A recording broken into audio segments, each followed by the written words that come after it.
our session three, which is all about entrepreneurs, which is that really weird, funny sounding French word.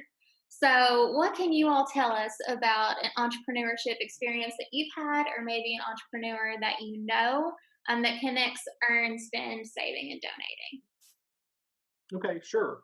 Um, I mentioned a couple of weeks ago that I wanted a car whenever I was in high school, and part of the job that I did to earn the money for that car was mowing lawns.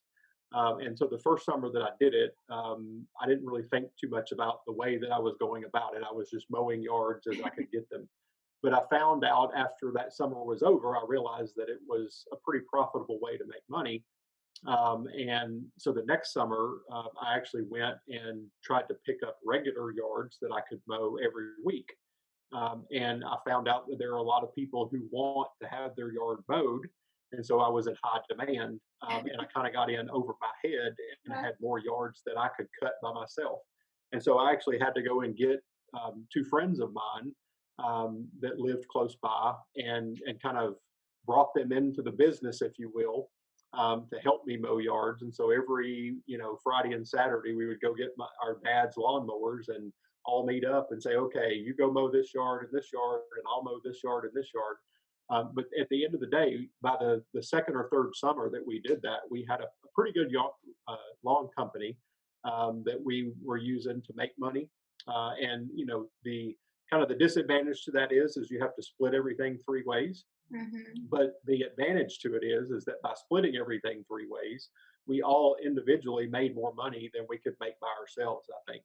So that's probably my only real experience with entrepreneurship, That's because awesome. all of my other jobs have been working for somebody else in a company Mhm. or an organization.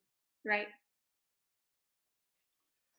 I have a friend from high school who I kept in touch with after we both started our careers, and he bought a fishing supply store in Tupelo, Mississippi, a real small. He owned it by himself, and so fishing supply is an interesting business in that it's really seasonal, right? So you start to pick up business in the spring and the summer and a little bit in the fall when you can get out and enjoy the weather and be on the boat and catch the fish. And in the wintertime, the business slows down a lot. And so Mhm. one of the things he had to learn is he had to save his money when the business was profitable. When they were making money, he had to save part of that because he knew that when the winter came and the business slowed down and people stopped buying things, that he'd have to use the money that he saved to be able to keep his family fed and be able to pay the bills and keep the business going.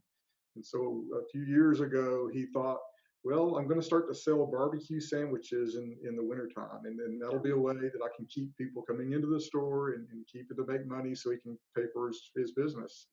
And the barbecue took off. And so 2 or 3 years later, his fishing supply store is now only half of his fishing supply store. And the entire other half of his store is selling barbecue sandwiches, which he does year round. And he's been on the Food Network. He's been in several magazines, the Best of Mississippi Barbecue. And so just this needing to, from an entrepreneur standpoint, needing to survive, to take care of his family, to keep his business going, he reinvented his business, thought about it a new way, and that's allowed him to keep earning money and go through the saving cycle. And he now employs several people, so he's got people that work for him as a result of that. And so a really good story from being a business owner.